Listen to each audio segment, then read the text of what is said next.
on, guys? Welcome back to the channel. I hope you guys are in fact having a great day today. I told you guys in the last video that I was going to do an oil pan gasket change, and that's exactly what we about to do, buddy. So as you guys can see, I kind of got started. I did drain the oil and took off the oil filter, and now I want to show you guys something. Coming under here, honestly, I can say it's actually easy. I already went under here and did a thorough check to see what I have to move. So you guys see this line here, right? There's also a line in the back. On this line, you're gonna have this bolt and these two bolts right here. You're gonna have to move up and out of the way to get to the front bolts. And right behind this oil pan, there's gonna be a bolt here, a 10 mil bolt there, and one right here. Now these two right here and over here is gonna be easy to get to. This middle part right here, you're gonna need a actual wrench to take that off. It's just these three bolts, and this should be everything should be golden. You gotta move this up and out of the way, so that way you can go ahead and get to the bolts. After that, I kind of have a strategy. What I want to do is take the inner bolts off, if that makes sense. It's gonna be easier said than done. Once I go ahead and show you, I'm gonna take the inner bolts off. Say for instance, like these two bolts and maybe that bolt right there. As a matter of fact, what I'm gonna do, I'm gonna leave the corner bolts on.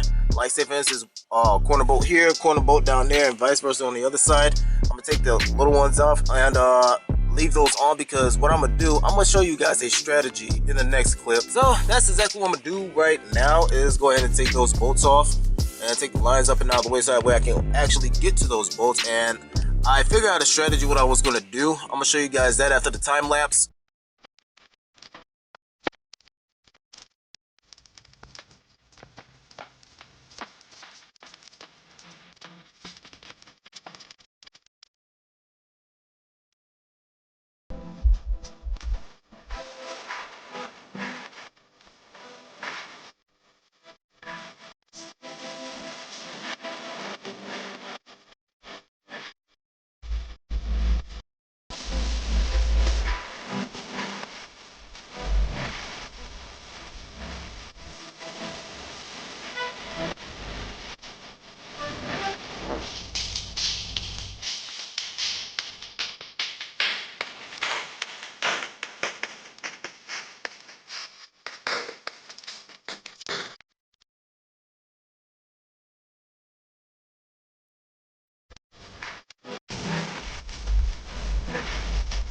Alright guys, see, this is what I was talking about. Those two bolts here, this bolt here, moves it on up and down the way, so I can actually reach to the bolts and stuff back here.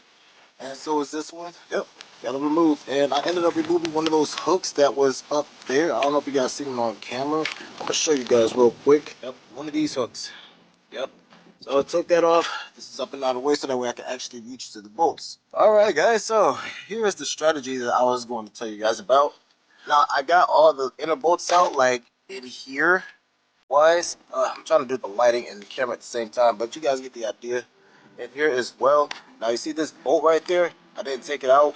I did the same thing to like other corners, like that's this one, and let me see if I can shine it, that one, and this one on the other side. So what I was going to do is loosen these and try to take those bolts off, and then pry it with a small pry bar.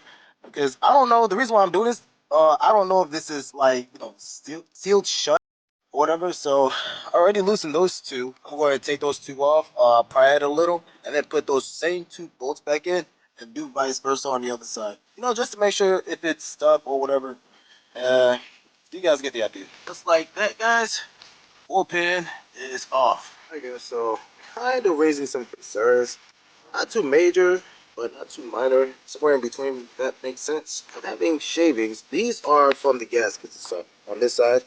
See these two right here? That's metal. Yep. So that indicates the ticking situation that's happening inside the LS. So I mean, I'm not worried about it too much, but I am going to keep an eye on it. So what I am going to do now is go ahead and clean it.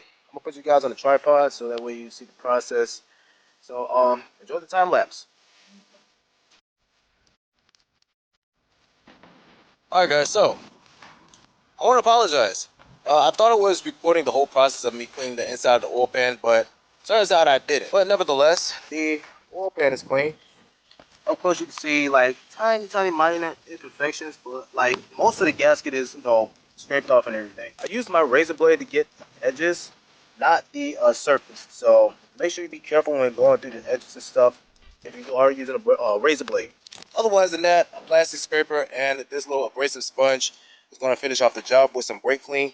And yeah, okay, it's clean. So now your boy's about to do the duty of putting this super high-tech gasket sealer up there, so that way this gasket right here will stay in place.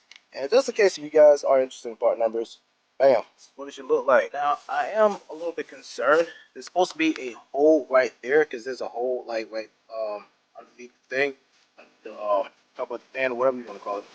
But hopefully this is not the studs part, because if it is, I might end up having to poke a hole or do something, because that's not going to work. Alright guys, so I'm underneath the car.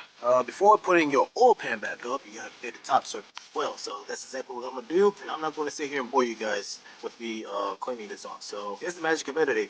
Damn. So this is clean. What you guys do see is like streak line stainings. That's normal.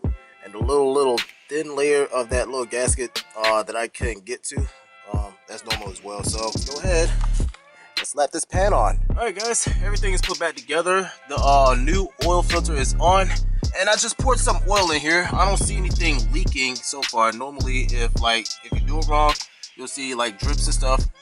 We're solid and dry. Now, I'm not sponsored by this brand, but in case you guys didn't know, use 5W30. I'm using high mileage considering that I'm almost at 275,000, and this is 5.4 quarts.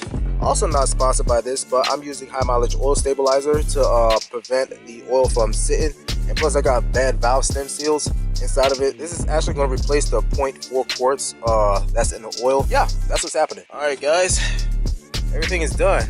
So y'all ready to see me do the scary part? What I mean by scary part, I mean by thinking that I didn't do anything right, but I'm positive that I've done everything right. What is up with this glare? There we go. I'm gonna just prime it for a little bit. Let the oil circulate.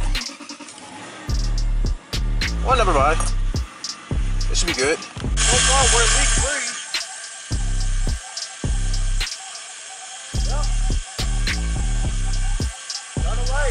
I don't know if you guys heard me on the car, but we have no leaks. We're good. I'm gonna let it run for a little bit and let everything circulate, let all the oils and stuff circulate. Yeah, I really gotta fix that power steering sound, that whirring, whatever you guys hear. I'm pretty sure you guys hear it. But nevertheless, I hope it helps somebody out there with the 1UZ oil pan gasket removal and replacement, whatever. If it did help you guys out, and if you guys enjoyed this video, make sure you hit that like button. Also subscribe if you haven't done so. Turn on that post notification bell so that way you know every time when I post. With that being said, guys, I'm out. Love you guys. Stay safe. I'll catch you in the next one. Peace.